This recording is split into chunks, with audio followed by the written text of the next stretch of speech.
Hello children's, एक बार फिर से आपका स्वागत है हमारे यूट्यूब चैनल में। चैप्टर नंबर 3 अपन पढ़ रहे थे और चैप्टर नंबर 3 में आज एक नए टॉपिक को हम शुरू करने जा रहे हैं। Accounting treatment of life insurance policy, यानी कि साझेदारों के जीवन पर जो पॉलिसी ली जाती है उस पॉलिसी का लेखांकन व्यवहार, इस संबंध में आज हम चर्चा करेंगे। तो देखिए, साझेदारों के जीवन पर जो पॉलिसी ली जाती है वो दो प्रकार की हो सकती है। तो हम बात किसकी कर रहे हैं सर? लाइफ इंश्योरेंस पॉलिसी की बात कर रहे हैं। लाइफ इंश्योरेंस पॉलिसी की हम बात करेंगे, यानी कि जीवन बीमा पॉलिसी पर हमें चर्चा करनी है। तो ये जो जीवन बीमा पॉलिसी होती है जो साझेदारों के जीवन पर ली जाती है, ये दो प्रकार की हो सकती है। कितने प्रकार की हो सकती है सर? ये दो प्रकार की हो सकती है। एक होगी number 1 joint life policy. Joint life policy हो सकती है, यानी कि संयुक्त जीवन बीमा पॉलिसी। जीवन बीमा पॉलिसी, इसको आप जॉइंट लाइफ इंश्योरेंस पॉलिसी यहां लगा सकते हैं या जॉइंट लाइफ पॉलिसी बोले तो भी कोई दिक्कत नहीं है। एक हो सकती है संयुक्त जीवन बीमा पॉलिसी और दूसरी हो सकती है, यहां पे ये ए हो गई और बी मैं आपको यहां बता देता हूं, ये हो सकती है व्यक्तिगत, यानी कि इंडिविजुअल या सेपरेट भी कह सकते हैं। सेपरेट लाइफ पॉलिसी, यानी कि इंडिविजुअल का मतलब व्यक्तिगत या पृथक जीवन बीमा पॉलिसी। तो देखिए,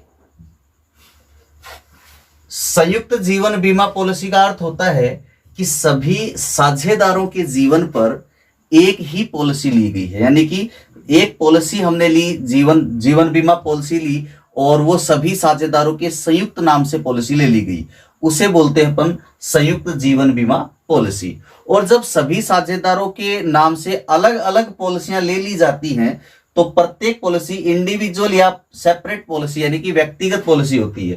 तो हमें दोनों लाइफ पॉलिसी का अकाउंटिंग ट्रीटमेंट यहां पे पढ़ना है। तो सबसे पहले हम चर्चा करने वाले हैं जॉइंट लाइफ पॉलिसी पर। तो देखिए, जॉइंट लाइफ पॉलिसी पर हम चर्चा करें उससे पहले एक बात और समझ लेते हैं कि जॉइंट लाइफ पॉलिसी का अकाउंटिंग ट्रीटमेंट आपसे दो परिस्थितियों में पूछा जा सकता है। तो सर, ये कौन कौन सी दो परिस्थितियां जिनमें हमें इनका अकाउंटिंग ट्रीटमेंट पूछा जा सकता है? या तो आपको पूछा जा सकता है साझेदार के रिटायरमेंट पर या फिर साझेदार की मृत्यु पर। तो हम यहां लिखेंगे इनकी जो सिचुएशन है A1 फर्स्ट पॉइंट, कि साझेदार की निवृत्ति पर लेखांकन व्यवहार क्या होगा। साझेदार की निवृत्ति पर हमें लेखांकन व्यवहार पढ़ सकते हैं। निवृत्ति मतलब होता है रिटायरमेंट, साझेदार का रिटायर होना निवृत्ति कहलाता है। तो साझेदार के रिटायरमेंट पर जॉइंट लाइफ पॉलिसी का क्या अकाउंटिंग ट्रीटमेंट होगा। और दूसरा हमें पढ़ना है इसमें कि जब साझेदार की मृत्यु हो जाए तो क्या अकाउंटिंग ट्रीटमेंट होगा। तो साझेदार की मृत्यु पर लेखांकन व्यवहार क्या होगा। मृत्यु यानी कि डेथ पर। तो जॉइंट लाइफ पॉलिसी का जो हमें अकाउंटिंग ट्रीटमेंट पढ़ना है, यह अकाउंटिंग ट्रीटमेंट हमें साझेदार की निवृत्ति की दशा में और साझेदार की मृत्यु की दशा में, दो अलग अलग दशाओं में पढ़ना है। दशा में, और यहां लिख सकते हैं मृत्यु की दशा में, निवृत्ति की दशा में, और यहां लिख सकते हैं मृत्यु की दशा में। जब मृत्यु होगी तो उस समय किस प्रकार से लेखांकन व्यवहार होगा जॉइंट लाइफ पॉलिसी का, और जब साझेदार निवृत्त होते हैं तो किस प्रकार होगा, इस संबंध में हम चर्चा करेंगे। तो देखिए, पहले हम निवृत्ति के संबंध में चर्चा करेंगे, मृत्यु के संबंध में अपन बाद में चर्चा करेंगे। तो देखिए, अपने को A1 पॉइंट पे अपन चर्चा कर रहे हैं, जब साझेदार फर्म से निवृत्त यानी रिटायर होता है और साझेदारों के जीवन पर जो पॉलिसी ली हुई है, तो साझेदारों के जीवन बीमा पॉलिसी को का लेखांकन व्यवहार निवृत्ति के समय फिर दो भागों में बढ़ जाता है। मतलब दो प्रकार से इनके व्यवहार हो सकते हैं, दो परिस्थितियां हो सकती हैं साझेदार की निवृत्ति पर जॉइंट लाइफ पॉलिसी के संबंध में। तो देखो, पहली जो परिस्थिति है वो ये हो सकती है कि जो जॉइंट लाइफ पॉलिसी का प्रीमियम चुकाया गया, देखो जब भी हम जॉइंट लाइफ पॉलिसी लेते हैं तो एक निश्चित अवधि के बाद हमें प्रीमियम चुकाना पड़ता है रेगुलरली। जैसा हर महीने प्रीमियम चुकाया, हर 3 महीने से या हर 6 महीने से एक निश्चित राशि प्रीमियम की चुकानी पड़ती है, और जो निश्चित राशि हमें चुकानी पड़ती है उसे बोला जाता है जीवन बीमा पॉलिसी का प्रीमियम बोला जाता है। तो हमें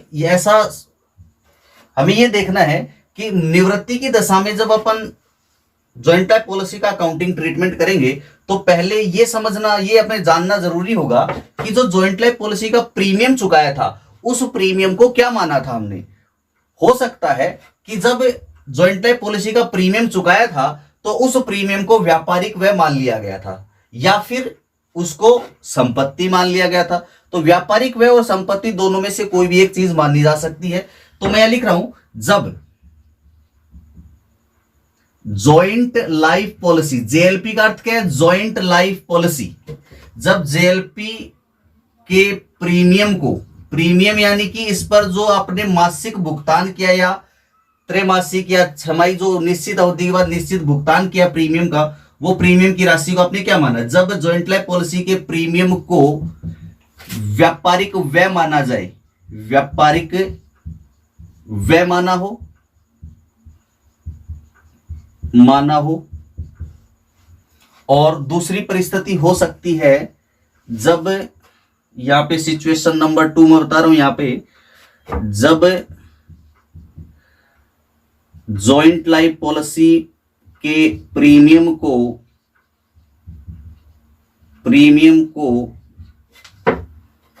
विनियोग या फिर कह सकते हैं संपत्ति माना हो।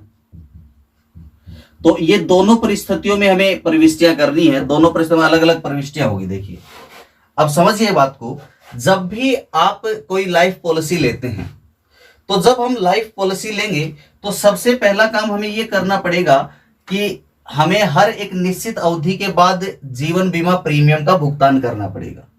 तो जब हम जीवन बीमा प्रीमियम का भुगतान करें तो प्रीमियम हमारे लिए क्या है, व्यय होता है, खर्चा होता है। खर्चे को हम क्या करते हैं, डेबिट करते हैं। जो व्यापारिक व्यय मानते हैं, तो देखो मैं आपको बता देता हूं, यहाँ पे इंश्योरेंस प्रीमियम हमारे लिए क्या होता है, सर ये व्यय है, व्यापारिक व्यय माना है, तो इसको व्यय को हम क्या करते हैं, डेबिट करते हैं। इसके बदले नकद भुगतान किया तो कैश या फिर बैंक लिखा जा सकता है। अब ये जो व्यापारिक व्यय मानना है तो इसे क्या करना पड़ेगा, अपलिखित करना पड़ेगा। तो अपलिखित करने के लिए इसे डेबिट से क्रेडिट करेंगे। इंश्योरेंस प्रीमियम को मैं यहाँ पे क्रेडिट कर देता हूं।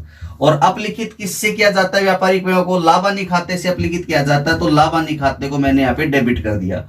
तो देखिए, यहाँ पे इंश्योरेंस पॉलिसी खाता पहले डेबिट हुआ फिर क्रेडिट हुआ। इसका मतलब ये डेबिट और क्रेडिट हो गया, इसका मतलब इसका खाता क्या हो गया, बंद हो गया। और अब खाता बंद हो गया इंश्योरेंस प्रीमियम का, तो पुस्तकों में बैलेंस शीट में दिखाया नहीं जाएगा। पुस्तकों में दिखाने का अर्थ क्या होता है, बैलेंस शीट में दिखाना। तो अब ये बैलेंस शीट में दिखाया नहीं जाएगा। तो आपको यहां सबसे पहला पॉइंट क्या लिखना है, देखिए, जब जॉइंट लाइफ पॉलिसी का जो आपने प्रीमियम चुकाया है उस प्रीमियम को व्यापारिक व्यय माना आपने। तो जब व्यापारिक व्यय माना जाता है तो इसमें आप लिखेंगे कि जब भी आप जीवन बीमा प्रीमियम को व्यापारिक व्यय मानते हैं तो आप उसे क्या करते हैं, वर्ष के अंत में अपलिखित कर देते हैं। तो यहां लिखेंगे आप पहला पॉइंट, इस परिस्थिति में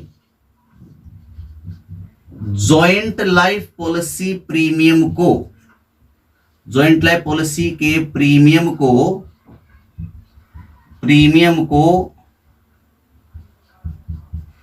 अपलिखित कर दिया जाता है। अपलिखित प्रीमियम को अपलिखित, अपलिखित का मतलब क्या होता है? रिटर्न ऑफ करना, उसे बंद कर देना खाते को, रिटर्न ऑफ, खाते को बंद कर देना, अपलिखित कर दिया जाता है। और जब अपन किसी खाते को अपलिखित कर देते हैं मतलब वो खाता पुस्तकों में नहीं दिखाया जाएगा, पुस्तकों में दिखाने का मतलब बैलेंस शीट में नहीं दिखाया जाएगा। अतः जॉइंट लाइफ पॉलिसी खाता पुस्तकों में विद्यमान नहीं होता, विद्यमान नहीं होता, ये पुस्तकों में विद्यमान नहीं होता है। जब उसको अपन राइट ऑफ कर दिया तो पुस्तकों में कहां से होगा? यानी बैलेंस शीट में नहीं दिखाया जाएगा ये। तो जब आप जॉइंट लाइफ पॉलिसी को व्यापारिक में मानते हैं तो उसे आप क्या करते हैं? अपलिखित कर देते हैं और जॉइंट लाइफ पॉलिसी खाता पुस्तकों में विद्यमान नहीं रहता है। लेकिन जब आप जॉइंट लाइफ पॉलिसी को प्रीमियम, जो जॉइंट लाइफ पॉलिसी का जो आपने प्रीमियम चुकाया है, उस चुकाए गए प्रीमियम को आपने विनियोग यानी कि संपत्ति माना हो, विनियोग यानी कि क्या माना हो सर? संपत्ति माना हो। मैं लिख देता हूं यहां पे विनियोग, विनियोग यानी कि क्या माना हो सर? इसको आपने संपत्ति माना हो जॉइंट लाइफ पॉलिसी प्रीमियम को। तो जब आप इसको विनियोग मानते हैं तो आप क्या प्रविष्टि करते हैं, क्या व्यवहार करते हैं? देखिए, जब हमने जॉइंट लाइफ पॉलिसी के चुकाए गए प्रीमियम को विनियोग माना है, इसका अर्थ यह हुआ कि जॉइंट लाइफ पॉलिसी को संपत्ति उसी सीमा तक माना जा सकता है जिस सीमा तक उसका समर्पण मूल्य हो। अब समर्पण मूल्य का अर्थ मैं आपको बता देता हूं क्या होता है। समर्पण मूल्य का अर्थ होता है कि जब आपने जॉइंट लाइफ पॉलिसी ली है और जॉइंट लाइफ पॉलिसी की मैच्योरिटी डेट से पहले आप अगर जॉइंट लाइफ पॉलिसी को समर्पित करके पैसा लेना चाहते हो, यानी मैच्योरिटी डेट से पहले, यानी कि आपने जॉइंट लाइफ पॉलिसी ली, मान लो 1 जनवरी 2020 को आपने जॉइंट लाइफ पॉलिसी ली और इसकी जो मैच्योरिटी डेट है वो आएगी 31 दिसंबर 2022 को आएगी।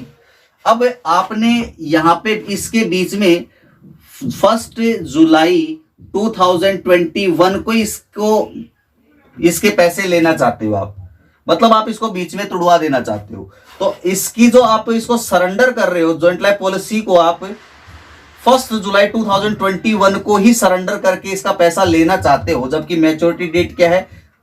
31 दिसंबर 2022 है। आप इसका पैसा कब लेना चाहते हो सर? 1 जुलाई 2021 को लेना चाहते हैं। तो जब आप मैच्योरिटी डेट, ये जो मैच्योरिटी डेट है, इससे पहले अगर इसको सरेंडर करके इसका अमाउंट चाहते हो तो इस डेट को, यानी मैच्योरिटी डेट से पहले जो वैल्यू आपको इंश्योरेंस कंपनी से मिलने वाला होगा वही आपका इसका समर्पण मूल्य यानी सरेंडर वैल्यू होगा। तो हम कह सकते हैं कि समर्पण मूल्य का अर्थ होता है कि जब मैच्योरिटी डेट से पहले पॉलिसी को सरेंडर करने पर जो हमें मूल्य प्राप्त होता है, मैच्योरिटी डेट से पहले पॉलिसी को समर्पित करने से जो मूल्य प्राप्त होता है उसे अपन समर्पण मूल्य कहते हैं। तो ये समर्पण मूल्य पहले से निश्चित होता है कि प्रथम वर्ष का समर्पण मूल्य कितना होगा, द्वितीय कितना होता है, तृतीय वर्ष का समर्पण मूल्य कितना होता है, ये पहले से बीमा कंपनी निर्धारित करके रखती है। तो देखिए, जब विनियोग माना जाता है तो समर्पण मूल्य के बराबर जॉइंट लाइफ पॉलिसी खाता पुस्तकों में खुला हुआ रहता है। तो यहां आप लिखोगे इसका पहला पॉइंट, इसका पहला पॉइंट आपने क्या लिखा?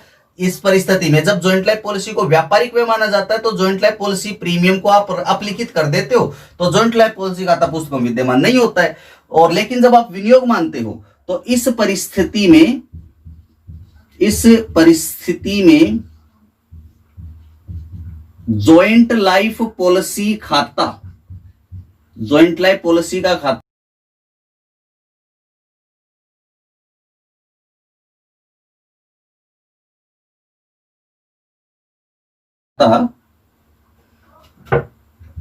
पुस्तकों में समर्पण मूल्य पर विद्यमान होता है, समर्पण मूल्य पर विद्यमान होता है। यानी कि समर्पण मूल्य पे आप उसे खुला रखते हो और समर्पण मूल्य से पुस्तकों में विद्यमान होता है। तो पुस्तकों में विद्यमान होने का मतलब क्या हुआ? पुस्तकों में विद्यमान होने का अर्थ होगा आपका बैलेंस शीट में संपत्ति के रूप में दिखाना। तो कहां दिखाया जाएगा? ये बैलेंस शीट के में संपत्ति के रूप में, क्योंकि इसे संपत्ति माना ना, तो बैलेंस शीट में संपत्ति के रूप में दिखाया जाएगा। तो दो परिस्थितियां आपके सामने थी। जब आपने प्रीमियम को व्यापारिक व्यय माना तो इसे अपलिखित किया, पुस्तकों में विद्यमान नहीं है। जब संपत्ति माना तो समर्पण मूल्य से पुस्तकों में विद्यमान है। तो अब देखिए आप इनका लेखांकन व्यवहार क्या करना है। जब आप प्रीमियम को व्यापारिक व्यय मानते हो तो साझेदार की निवृत्ति के समय क्या लेखांकन व्यवहार होगा, ये लिखते हैं। तो साझेदार की निवृत्ति का अर्थ क्या लिखा हमने सर, रिटायरमेंट लिखा है। निवृत्ति पर जॉइंट लाइफ पॉलिसी खाता पुराने साझेदारों द्वारा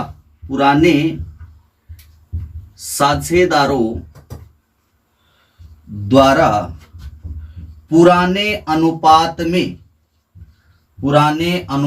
में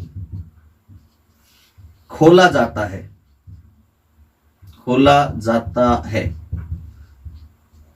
यानी पुराने साझेदार पुराने अनुपात में जॉइंट लाइफ पॉलिसी खाते खोल देते हैं, क्योंकि पहले से पुस्तकों में विद्यमान नहीं है, अब इसको खोल देते हैं। खोलने का कारण क्या है कि भाई जॉइंट लाइफ पॉलिसी का जो भी समर्पण मूल्य होगा निवृत्ति पर पुराने साझेदार पुराने अनुपात में समर्पण मूल्य से खोल दिया जाता है। कौन से मूल्य से खोल दिया जाता है? समर्पण मूल्य से खोल दिया जाता है। हर एक बात को आप ध्यान से पढ़ेंगे, एक एक वर्ड बहुत काम की चीज है। यहां पे खोल दिया जाता है, खोल देने का मतलब उसको रेज कर दिया जाता है, उसको खाते को खोल दिया जाएगा, खोल दिया जाता है।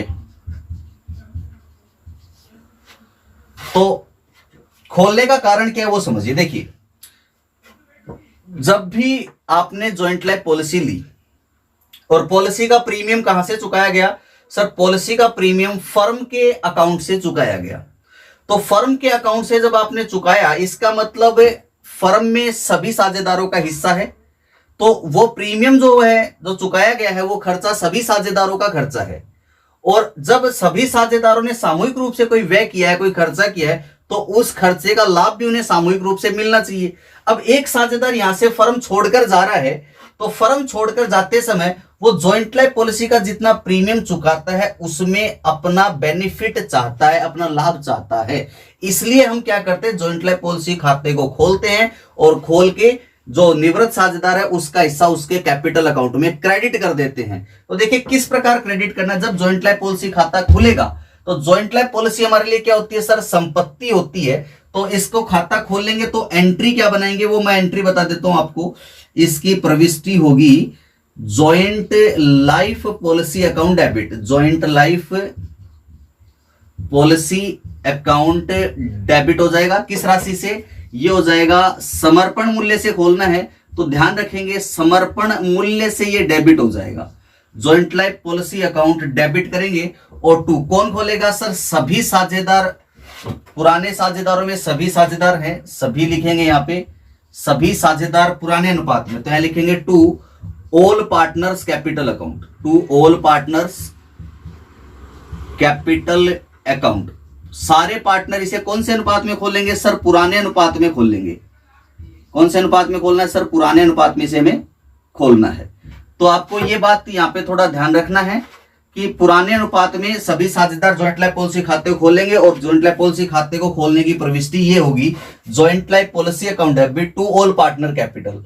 तो यानी कि जो साझेदार यहाँ पे रिटायर है वो ऑल में तो शामिल है ही, तो रिटायर होने वाले पार्टनर के को जॉइंट लाइफ पॉलिसी के समर्पण मूल्य में उसका जितना हिस्सा बनेगा उस हिस्से से रिटायरिंग पार्टनर क्रेडिट हो जाएगा, उसकी कैपिटल में अमाउंट ट्रांसफर हो जाएगा। लेकिन अगर संपत्ति माना गया हो, अगर हमने इसको विनियोग ना मान के क्या माना हो सर, हमने इसको संपत्ति माना हो, तो उस परिस्थिति में क्या करना पड़ेगा। तो साझेदार की निवृत्ति पर, साझेदार की निवृत्ति पर नो एंट्री, कोई एंट्री नहीं होगी। क्यों नहीं होगी? नहीं होने का रीजन क्या, देखो यहां पुस्तकों में जॉइंट लाइफ पॉलिसी खाता पुस्तकों में विद्यमान नहीं था, तो हमने समर्पण मूल्य से हमें खोलना पड़ा। और यहां पहले से ही समर्पण मूल्य पर पुस्तकों में विद्यमान है, यानी पूंजी खातों में पहले से ही समर्पण मूल्य क्रेडिट हो रखा है, तो यहां खोलने की कोई जरूरत नहीं होगी। तो आपको इतनी ध्यान रखनी है कि जब जॉइंट लाइफ पॉलिसी को प्रीमियम मानते हैं, इसका मतलब वो पुस्तकों में खाता खुला हुआ नहीं है, तो हमें खाता खोलना पड़ेगा। और जब हमने संपत्ति यानी विनियोग माना है, तो जॉइंट लाइफ पॉलिसी खाता पहले से समर्पण मूल्य से खुला हुआ है, तो हमें खाता खोलने की जरूरत नहीं है निवृत्ति पे। तो बस इतना सा लेखांकन व्यवहार आपको ध्यान रखना है।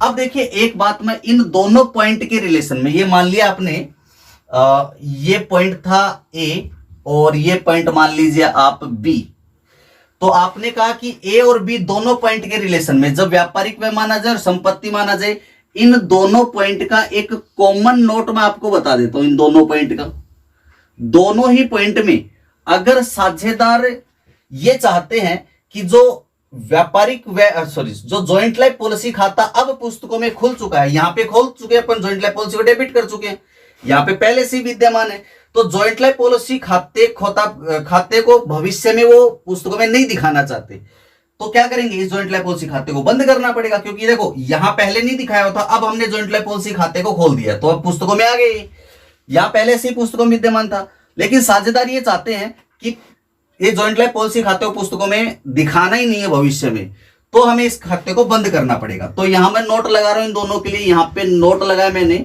ये नोट है, इन दोनों के लिए कॉमन पॉइंट बता रहा हूं, प्रीमियम माना जाए या प्रीमियम को व्यय माना जाए या संपत्ति माना जाए, दोनों ही परिस्थितियों में ये विशेष नोट आप काम करेगा। यदि साझेदार जॉइंट लाइफ पॉलिसी खाते को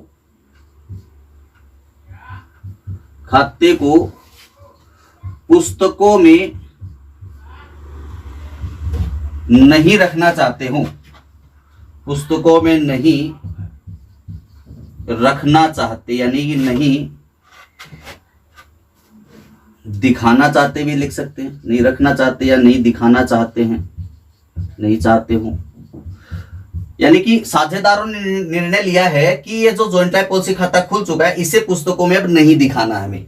तो इस परिस्थिति में क्या करेंगे, इस परिस्थिति में जॉइंट लाइफ पॉलिसी खाता, यहां पे मैं बता देता हूं आपको क्या करना है। इस परिस्थिति में चलो सीधा लिख देता हूं मैं, यहां पे नहीं दिखाना चाहते हो, तो शेष साझेदारों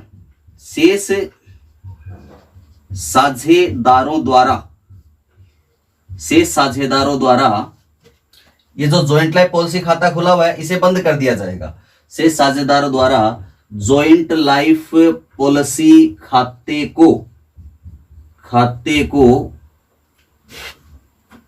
नए अनुपात में, कौन से अनुपात में सर, नए अनुपात में बंद कर दिया जाएगा, नए अनुपात में बंद कर दिया जाएगा, यानी कि क्या कर दिया जाएगा, अपलिखित कर दिया जाएगा, अपलिखित यानी कि रिटर्न ऑफ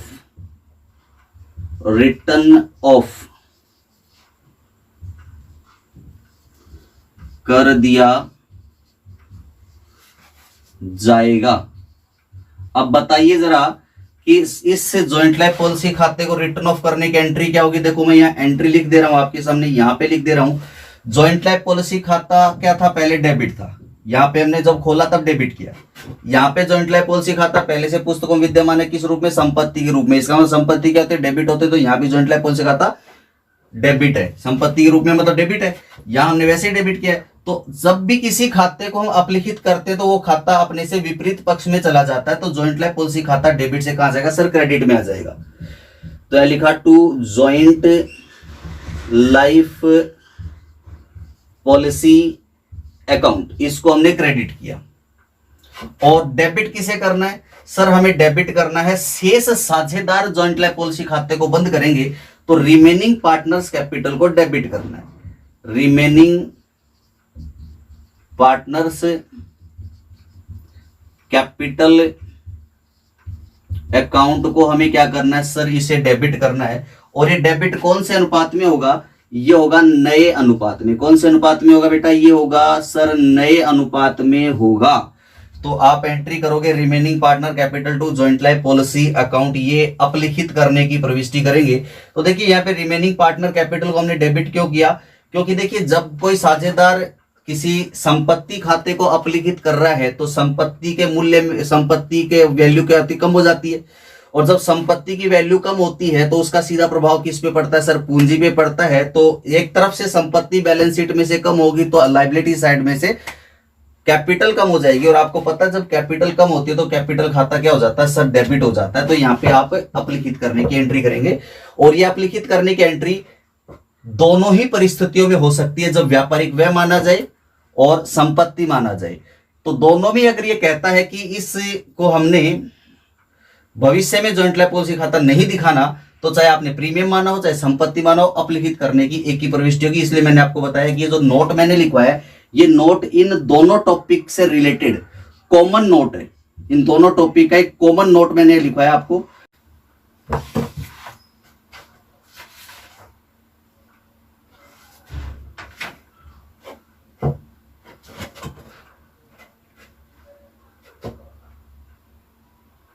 तो चलिए आप इसका स्क्रीनशॉट लीजिए, उसके बाद अपन आगे इसको डिस्कस करते हैं।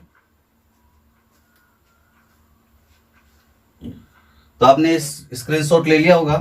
अब देखिए मैं आपको एक और बात बता देता हूं। यहां ये हमने क्या किया कि साझेदार जब निवृत्त हुआ तो निवृत्ति के समय अगर जॉइंट लाइफ पॉलिसी खाता नहीं खुला हुआ तो हमने खुला हुआ था तो हमने कोई प्रविष्टि नहीं की। अगर प्रश्न में कह दिया कि भविष्य में पुस्तकों में नहीं दिखाना चाहते हैं, पुस्तकों में नहीं रखना चाहते हैं भविष्य में, तो हमने इसको अपलिखित करने की प्रविष्टि कर दी, remaining partner capital account debit to joint life policy account. इसके बाद देखिए मैं आपको बता देता हूं कि अगर परिस्थिति ऐसी आ जाए कि साझेदार की निवृत्ति पर वास्तव में इस जॉइंट लाइफ पॉलिसी को सरेंडर कर दिया जाता है, या तो अभी सरेंडर किया ही नहीं, अपने समर्पित किया नहीं है, समर्पण मूल्य से खाता खोला अपन ने, खोल के फिर बंद किया है, और खुला हुआ था तो हमने कोई एंट्री नहीं की। अगर बंद करना है तो बंद करने की प्रविष्टि की, समर्पण मूल्य से प्रविष्टि की है। लेकिन अगर वास्तव में साझेदार के रिटायरमेंट पर हमने वास्तव में इसको समर्पित कर दिया हो तो क्या प्रविष्टि करेंगे। तो आप यहाँ पे एक नोट आपने ये लगाया, एक नोट और लिखेंगे आप यहाँ पे। तो मैं इसको क्या कर रहा हूं, इसको मिटा रहा हूं मैं यहाँ पे। तो अगला टॉपिक हमें करना है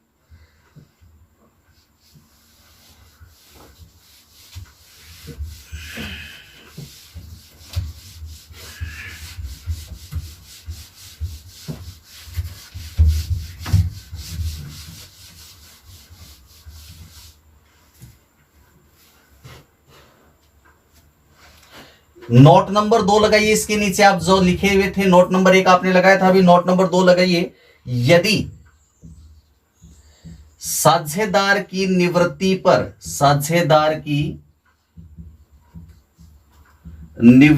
पर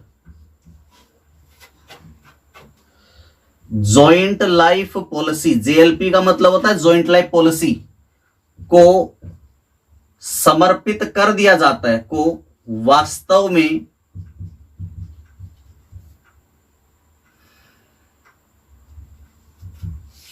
जॉइंट लाइफ पॉलिसी को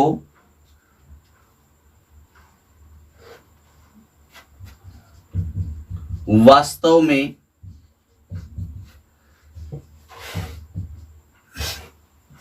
समर्पित कर दिया जाता है, समर्पित कर दिया जाता है। तो जब आप वास्तव में समर्पित कर देते हैं तो देखिए, जब भी आप जॉइंट लाइफ पॉलिसी को समर्पित करेंगे तो समर्पित करने का अर्थ होता है कि मैच्योरिटी डेट से पहले आप इसका पैसा लेना चाहते हो, तो आपको जॉइंट लाइफ पॉलिसी समर्पित करने पर जॉइंट लाइफ पॉलिसी से कुछ अमाउंट मिलेगा, तो आपको या तो कैश या बैंक अकाउंट को डेबिट करना पड़ेगा।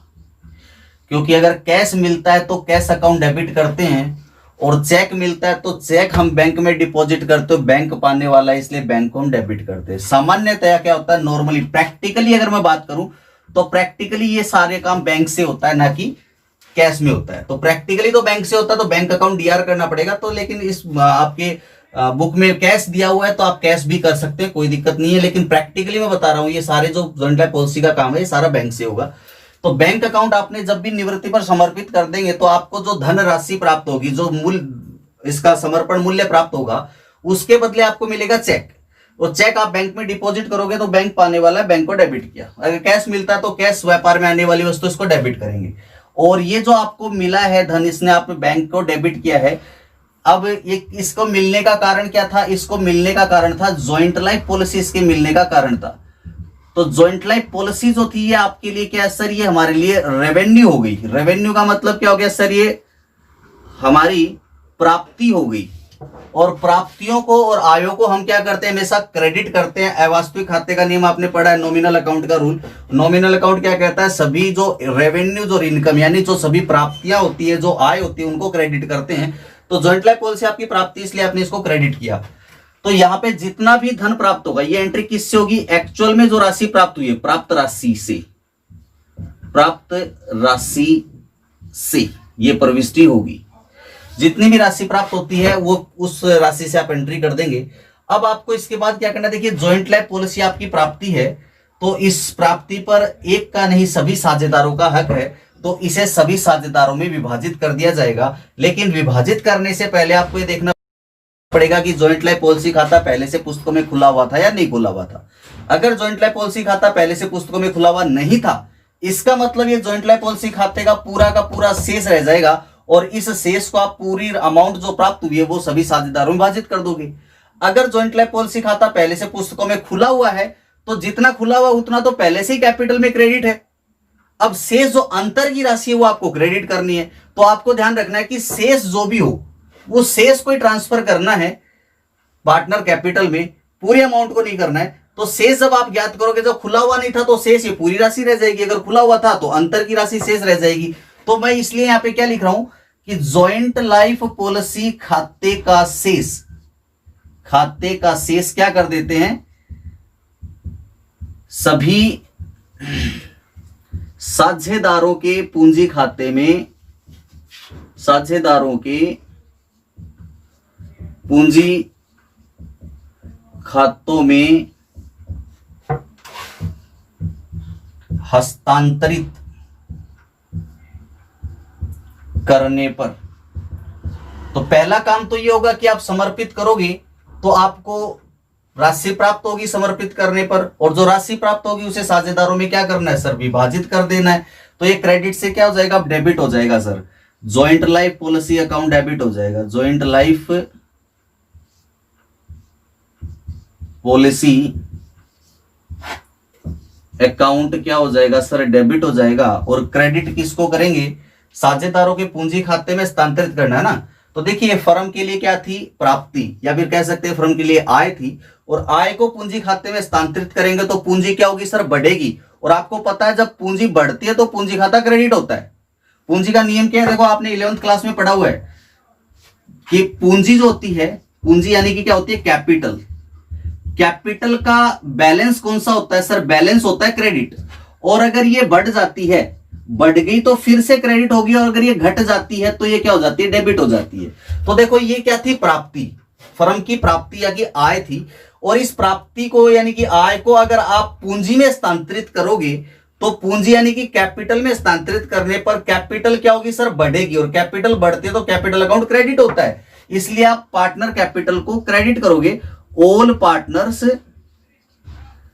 कैपिटल अकाउंट यहां पे क्रेडिट होगा। लेकिन हमेशा आपको ध्यान क्या रखना है? ये किस राशि से? शेष राशि से। इस खाते का जो भी शेष है वो शेष राशि, शेष जेएलपी खाते का जो भी शेष होगा, जेएलपी अकाउंट का शेष जो भी होगा वो यहां लिखेंगे। और किस अनुपात में करना है सर? ये हमें सभी साझेदारों के पूंजी खातों में पुराने अनुपात में स्थानांतरित की जाती है। सभी साझेदार पूंजी खातों में पुराने अनुपात में। कौन से अनुपात में? पुराने अनुपात में हस्तांतरित की जाती है। ये आप बात ध्यान रखेंगे। ये नियम के साथ साथ मैं आपको प्रविष्टियां लिखवा दे रहा हूं, तो नियम और प्रविष्टि दोनों याद होने चाहिए। तो अनुपात में, पुराने अनुपात में हस्तांतरित कर दी जाती है। तो यहां कौन सा अनुपात होगा सर? पुराना अनुपात होगा, पुराना अनुपात। तो देखिए ये नियम और एंट्री दोनों याद क्यों रखनी। कई बार ऐसा होता है कि एंट्री नहीं पूछता है, एक नंबर के क्वेश्चन दे देता है और आपको पूछ लेता है जॉइंट लाइफ पॉलिसी खाते का शेष कौन से अनुपात में साझेदारों में हस्तांतरित, साझेदारों के पूंजी खातों में हस्तांतरित होता है, तो आप बता दोगे सर पुराने अनुपात में हस्तांतरित होता है। जब साझेदार वास्तव में निवृत्ति पर साझेदार वास्तव में समर्पित कर देते हो जॉइंट लाइफ पॉलिसी को, तो क्या प्रविष्टि होती है, तो कैसे bank account debit to joint life policy entry होती है।